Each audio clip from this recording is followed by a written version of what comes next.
बिस्मिल्लाहिर्रहमानिर्रहीम। अस्सलाम वालेकुम। क्यूज न्यूज़ के साथ में हुसैना हुसैन। चलते हैं खबरों की जानिब। पाकिस्तान की कोशिशों से अमेरिका के साथ मुज़ाकरात में पेशरफ्त हो रही है। अब्बास इराक़ची ईरानी वज़ीर ख़ारजा अब्बास इराक़ची ने कहा है कि आबनाए हुर्मुज़ के वाक़यात वाज़िया करते हैं किसी सियासी बहरान का फ़ौजी हल मुमकिन नहीं। अमेरिका किसी के कहने पर दोबारा दलदल में नहीं फंसे। ख़ित्ते के सूरत हाल के पेश नज़र मुत्तहिदा अरब अमारात को भी मुहतात रहना चाहिए। प्रोजेक्ट फ्रीडम दरअसल प्रोजेक्ट डेडलॉक है। ईरान के वज़ीर ख़ारजा अब्बास इराक़ची ने पाकिस्तान में होने वाले ईरान अमेरिका मुज़ाकरात से मुतल्लिक़ तजावीज़ पर मुल्की सलामती कमेटी को ब्रीफिंग दी है। अब्बास इराक़ची ने ईरान की कौमी सलामती कमेटी के इजलास में शिरकत की, जहाँ उन्होंने इस्लामाबाद में होने वाली बातचीत के दौरान पेश की जाने वाली तजावीज़ और सिफारिशात से अरकान को आगाह किया। ईरानी वज़ीर ख़ारजा ने कौंसिल को खित्ते में जारी जंग के खात्मे के लिए जारी कोशिशों से मुतल्लिक़ ताज़ा पेशरफ्त पर भी तमाम में लिया। ईरान के वज़ारत ख़ारजा की जानिब से जारी बयान में कहा गया है कि पार्लिमान के कौमी सलामती और ख़ारजा पॉलिसी कमेटियों ने इस बात पर जोर दिया है कि इन मुज़ाकरात में ईरान के मफादात को अव्वलीन तरजीह दी जानी चाहिए। ईरान से जंग की हिमायत नहीं करता, मुझे जंगें पसंद नहीं। अमेरिकी सदर डोनाल्ड ट्रंप ने कहा है कि ईरान को ऐसे मसाइल का सामना करना पड़ेगा जिसका कोई तसव्वुर नहीं कर सकता। हमने ईरान की फ़ौजी ताकत को तबाह कर दिया। ईरान के 159 जहाज़ समंदर में गर्क कर दिए। सदर ट्रंप ने कहा है कि ईरान को जौहरी हथियार हासिल करने की इजाज़त नहीं देंगे। जंग ख़त्म होने के बाद तेल की कीमतें नीचे आएंगी। दौरा चीन बहुत अहम होगा। चीनी सदर से मुलाकात का मुंतज़िर हूँ। कबल अज़ीं अमरीकी सदर डोनाल्ड ट्रंप ने कहा है कि अगर ईरान ने प्रोजेक्ट फ्रीडम के तहत काम करने वाले अमरीकी जहाज़ों पर हमला किया तो इसे सफ़ा हस्ती से मिटा दिया जाएगा। अमरीकी टीवी से गुफ्तगू करते हुए डोनाल्ड ट्रंप का कहना था कि इनके ख़यालात में ईरान अमन मुज़ाकरात में काफ़ी हद तक लचकदार हो गया है। खित्ते में अमरीकी फ़ौजी तैयारियों में मुसलसल इजाफा किया जा रहा है।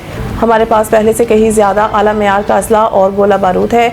अमरीकी सदर का मज़ीद कहना था कि दुनिया भर में हमारे अड्डे हैं और वो सब साजो सामान से भरे हुए हैं। हम इस सामान को इस्तेमाल कर सकते हैं और अगर ज़रूरत पड़ी तो करेंगे। काबीना ने दरिया सिंध पर हैदराबाद और कोठी के दरमियान नए पुल के डिज़ाइन की मंजूरी दे दी है। मुराद अली शाह की ज़ेर सदारत सिंध काबीना के इजलास में सिंध पर हैदराबाद और कोठी के दरमियान नए पुल के डिज़ाइन की मंजूरी दी गई है। वज़ीर आला सिंध का कहना था कि नया पुल अंदरून मुल्क ट्रैफिक की आमदोरफ्त के लिए बड़ी सहूलत साबित होगा। इसके अलावा सिंध काबीना ने कराची की सड़कों की बहाली के लिए 6.5 अरब रुपए की मंजूरी भी दी और इस हवाले से मुराद अली शाह का कहना था कि शहर की सड़कों की मरम्मत जल्द शुरू की जाए और फौरी फंड्स जारी किए जाएँ। काबीना ने कराची शहर के S3 मंसूबे के लिए 2 अरब रुपए की मंजूरी दी, जबकि ज़िले अदालती निज़ाम की डिजिटलाइजेशन के लिए 48.9 मिलियन रुपए मुख्तस किए गए। वज़ीर आला का कहना था कि अदालती निज़ाम को जदीद और अवामी सहूलियात बढ़ाने के लिए डिजिटलाइजेशन अहम कदम है। सिंध काबीना ने मोरू में 4 नई अदालतों की तामीर के लिए 432.597 मिलियन रुपए भी मंजूर किए, जबकि दादू में पीर इलाही बख्श लॉ कॉलेज के लिए 25 मिलियन रुपए ग्रांट मंजूर की गई। 2025 में पाकिस्तान में 470 ख़वातीन गैरत के नाम पर कत्ल हुई हैं। इंसानी हकूक़ पर सालाना रिपोर्ट जारी। रिपोर्ट के मुताबिक साल 2025 में पाकिस्तान बुनियादी हकूक़ के नफाज के हवाले से 143 ममालिक में 130वें नंबर पर रहा।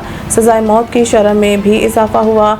रिपोर्ट में बताया गया है कि 2025 में 1272 दहशतगर्दाना हमलों और इंसदाद दहशतगर्दी की कार्रवाइयों में 3417 अमवात हुई। 2134 अफराद ज़ख्मी हुए। HRCP की सालाना रिपोर्ट के मुताबिक पूरे मुल्क में 1155 पुलिस मुकाबलों में 1696 अफराद मारे गए। इनमें से CTD पंजाब के 1128 इनकाउंटर्स में 977 अफराद मारे गए हैं। जेलों में इस्तेदाद से ज़्यादा कैदियों की शरह 171% तक पहुँच चुकी है। HRCP रिपोर्ट के मुताबिक बैरून मुल्क 21,600 पाकिस्तानी शहरी कैद हैं। भारतीय जेलों में 738 पाकिस्तानी हैं, जिनमें माहिरगीर भी शामिल हैं। मज़ीद न्यूज़ अपडेट के लिए देखते रहें क्यूज न्यूज़।